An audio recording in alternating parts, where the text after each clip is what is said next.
وزیراعظم شہباز شریف کا کویت کے ولی عہد سے رابطہ، کویت پر حملے کی مذمت، قیمتی جانوں کے ضیاع پر تعزیت، کویت کے عوام سے مکمل یکجہتی کا اظہار۔ کویت کے ولی عہد نے ایران اور امریکہ کے درمیان ثالثی کے لیے پاکستان کی کوششوں کی حمایت کی، کویتی ولی عہد نے پاکستان کی حمایت پر شکریہ ادا کیا۔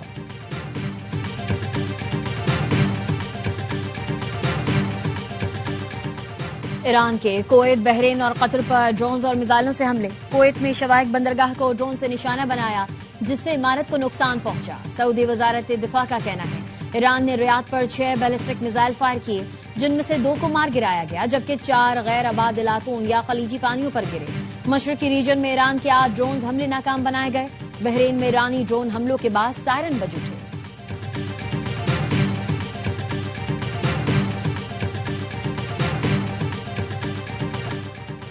امریکہ اور ایران کے نمائندوں کی ملاقات جلد متوقع ہے۔ پاکستان میں ملاقات کے لیے تیاریاں شروع کر دی گئی ہیں۔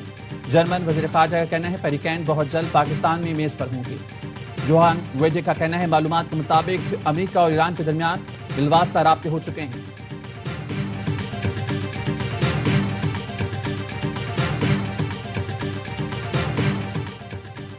ایرانی وزیر خارجہ اور UN سیکریٹری جنرل کے درمیان رابطہ۔ عباس عراقچی کا کہنا تھا دشمنوں اور ان کے اتحادیوں کے جہاز روکنا بطور ساحلی ریاست ایران کا قانونی حق ہے۔ آبنائے ہرمز پر عدم استحکام امریکی اور اسرائیلی جارحیت کا نتیجہ ہے۔ ایران آبنائے ہرمز میں سیکیورٹی یقینی بنانے کی ذمہ داریوں سے آگاہ ہے۔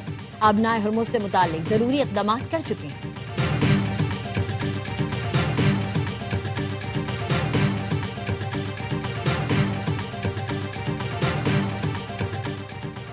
آبنائے ہرمز سے امریکی صدر کے آبنائے ہرمز کھولنے سے متعلق بیانات غلط ہیں۔ پاسداران انقلاب کا کہنا ہے آبنائے ہرمز سے گزرنے والے کسی بھی جہاز کو سنگین نتائج کا سامنا کرنا پڑے گا۔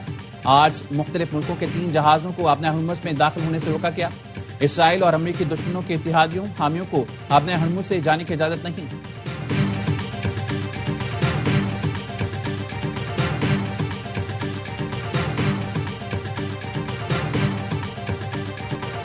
اسرائیل کا ایران میں فضائی دفاعی نظام اور میزائل تنصیبات کو نشانہ بنانے کا دعویٰ۔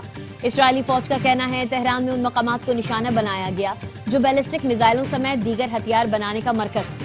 مغربی ایران میں میزائل لانچرز اور میزائل ذخیرہ کرنے والے مقامات کو بھی نشانہ بنایا گیا۔ تہران اور قم پر بڑے پیمانے پر حملے کیے۔ قم پر حملے میں 6 افراد شہید اور متعدد زخمی ہوئے۔ یزد میں میزائل اور سمندری بارودی سرنگیں تیار کرنے کی بنیادی تنصیب کو بھی نشانہ بنایا۔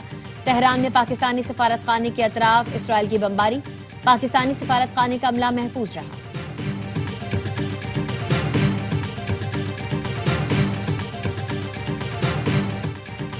ایران کا اسرائیل پر درمیانی اور طویل فاصلے تک مار کرنے والے میزائلوں، ڈرونز اور ملٹی وار ہیڈ ہتھیاروں سے حملہ۔ میزائل حملوں پر دنیا بھر سے ایران کی حمایت کرنے والوں سے اظہار تشکر کے کلمات درج ہیں۔ پاسداران انقلاب کے نئے حملوں میں دشمن کے اسٹریٹجک مقامات کو نشانہ بنایا گیا۔ اشدود میں آئل سٹوریج ٹینک اور ڈپو تباہ کر دیا گیا۔ مختلف علاقوں میں سائرن بج اٹھے۔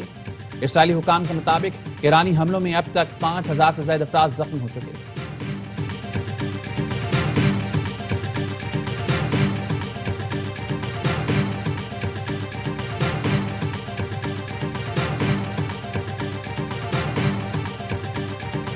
Are you going to ask G7 to help with the Strait of Hormuz? Well, it's in their interest to help, but it's in their national interest. The United States is constantly being asked to help in a war that's happening in another continent, in Ukraine. But when the U.S. had a need, he didn't get proper positive responses. امریکی وزیر خارجہ Marco Rubio G7 وزرائے خارجہ اجلاس میں شرکت کے لیے فرانس پہنچ گئے۔ میڈیا سے گفتگو میں کہا آبنائے ہرمز سے توانائی کی ترسیل میں بتدریج اضافہ ہو رہا ہے۔ ثالث ممالک ایران سے پیغامات کا تبادلہ کر رہے ہیں۔ کچھ پیش رفت بھی ہوئی ہے۔ اس حوالے سے میڈیا میں تفصیلات بیان نہیں کی جا سکتی۔ G7 ممالک کی پیشکش ہمارے لیے کوئی مدد نہیں۔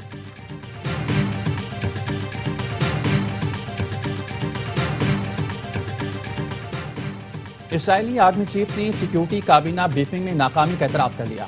الجزیرہ رپورٹ کے مطابق اسرائیلی آرمی چیف نے کہا افرادی قوت میں کمی کی وجہ سے فوج ناکام ہو جائے گی۔ فوج کے لیے معمول کے مشن مکمل کرنا بھی مشکل ہوتا جا رہا ہے۔ اسرائیل کے 2 شہروں کے میئرز نتنیاہو حکومت پر برس پڑے۔ حزب اللہ کے ہاتھوں تباہی کا ذکر کرتے ہوئے اسرائیلی میئر رو پڑا، کہا ہر چیز تباہ ہو گئی، کوئی ملک ہمارا ساتھ دینے کو تیار نہیں۔ شمالی اسرائیل کے شہر قریات شمونا کا میئر اسرائیلی وزیروں کے اجلاس میں پھٹ پڑا، کہا حزب اللہ جیت گیا، اسرائیل کا ایک شہر صفحہ ہستی سے مٹ چکا۔ اسرائیلی اپوزیشن لیڈر کی اسرائیلی وزیراعظم پر کڑی تنقید، کہا نیتنیاہو اسرائیلی فوج کو تباہی کی طرف لے جا رہا ہے۔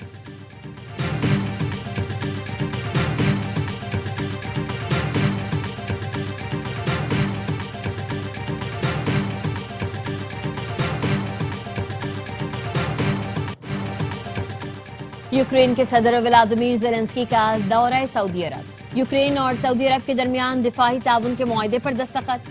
یوکرینی صدر کہتے ہیں معاہدہ مستقبل کے ٹیکوں، ٹیکنالوجی اور سرمایہ کاری کا احاطہ کرے گا۔ یوکرین کی جانب سے سعودی عرب کو دفاعی مہارت اور جدید سسٹم شیئر کرنے کی پیشکش، سیکیورٹی مضبوط بنانے اور انسانی جانوں کے تحفظ کے لیے دونوں ممالک کا مل کر کام کرنے پر اتفاق۔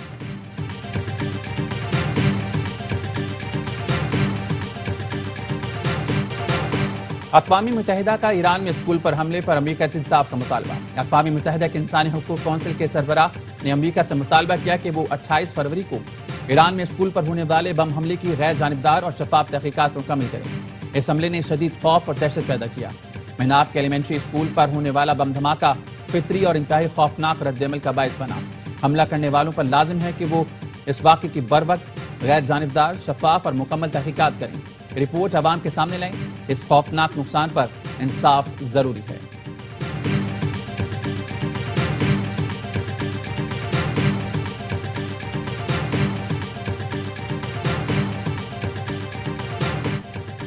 بین الاقوامی منڈی میں خام تیل کی قیمتوں میں اضافہ۔ لندن برینڈ خام تیل کی قیمت 1.71% اضافے کے ساتھ $109.82 فی بیرل ہو گئی۔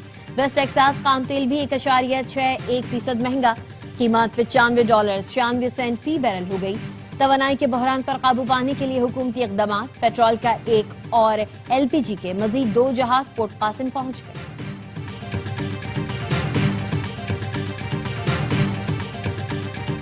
عالمی منظرنامے میں محفوظ و مضبوط پاکستان، سرمایہ کاری و عالمی تجارت کے لیے پرکشش منزل، نیٹ سیکیورٹی اسٹیبلائزرز کے ساتھ پاکستان دنیا بھر کے لیے تجارتی ہب بن چکا ہے۔ کراچی پورٹ قاسم اور گوادر پورٹ سمیت پاکستانی بندرگاہوں پر تاریخی اضافہ ریکارڈ۔ دی پاکستان انڈیکس کے مطابق 24 دن میں کراچی پورٹ پر ٹرانسشپمنٹ میں اضافہ ہوا، جو سال کے برابر ہے۔ کراچی پورٹ پر 2025 میں 8,003 کنٹینرز، جبکہ گزشتہ 24 دن میں 8,313 کنٹینرز کے برابر مال پہنچا۔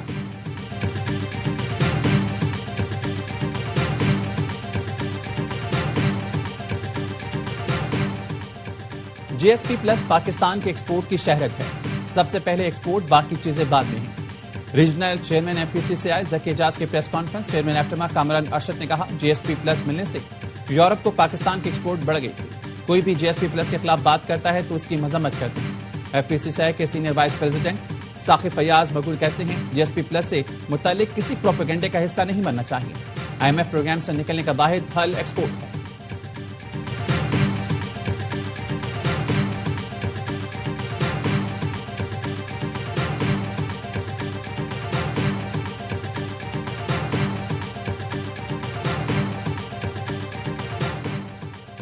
سندھ میں گندم کی امدادی قیمت 3,500 روپے فی من مقرر کی گئی ہے۔ 1 اپریل سے سندھ میں گندم کی خریداری کا آغاز ہوگا۔ وزیر خوراک سندھ مخدوم محبوب الزماں کہتے ہیں رجسٹرڈ ہاری کارڈ کے حامل افراد سے گندم خریدی جائے گی۔ محکمہ خوراک سندھ نے شفاف خریداری کو یقینی بنایا ہے۔ بضابطگیوں پر 43 افسران کو شو کاز نوٹس ہوئے، 22 کو معطل جبکہ 9 کو برطرف کیا گیا۔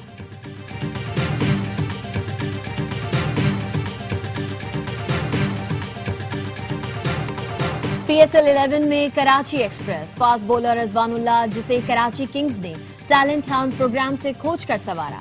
6 فٹ 5 انچ قامت کے رضوان کو کنگز کے اسسٹنٹ کوچ محمد مسرور نے دریافت کیا۔ نوجوان پیسر آسٹریلوی لیجنڈ بریٹلی کا مداح، انہی کی طرح خطرناک بولر بننے کا خواہاں۔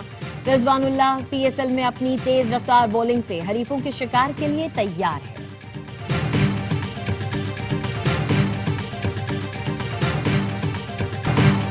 جنگ کی طرح کرکٹ کے میدان میں بھی پاکستان ضرور آگے بڑھے گا۔ ہم PCB کے ساتھ کھڑے ہیں۔ آنر کراچی کنگز سلمان اقبال کی پروگرام ہر لمحہ پرجوش میں گفتگو، کہا پاکستانیوں نے دکھا دیا PSL دنیا کی بڑی کرکٹ لیگ ہے۔ ڈیوڈ وارنر سمیت کراچی کنگز کے تمام کھلاڑی میدان میں اپنی بھرپور پرفارمنس کے لیے پرعزم ہیں۔ PSL کی ویورشپ ہائی لیول پر ہے۔ اسٹیڈیم میں شائقین نہیں، لیکن ہماری شائقین کی تعداد سب سے زیادہ ہے۔ نئے franchise owners P S L میں نئی توانائی لے کر آئے ہیں. پڑوسی ملک پی ایس ایل کی برائی میں لگا. پی ایس ایل کو کامیاب کر کے پڑوسی ملک کو تکلیف پہنچانی تھی اور ہم نے پہنچا دی. کرکٹ ہوتی ہے, رونا دھونا نہیں ہوتا. انشاءاللہ پاکستان ٹیم کرکٹ کے میدان میں ان سے ضرور آگے بڑھے گی.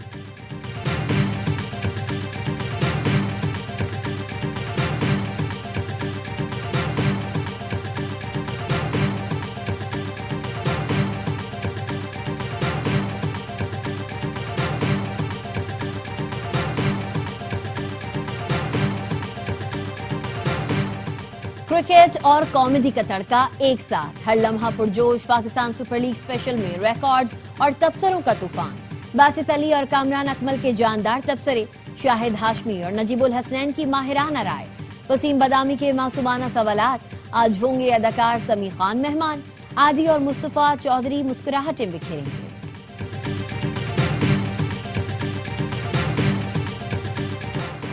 سونے اور چاندی کی قیمتوں میں کمی. فی تولہ سونا 1000 روپے کم ہو کر 4,67,262 روپے کا ہو گیا.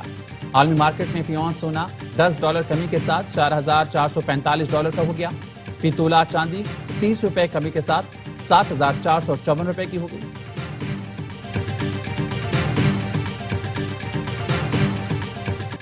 لاہور میں بوندا باندی کے بعد موسم خوشگوار. پنجاب کے مختلف علاقوں میں پیر تک بارشوں کا اسپیل جاری رہنے کی توقع.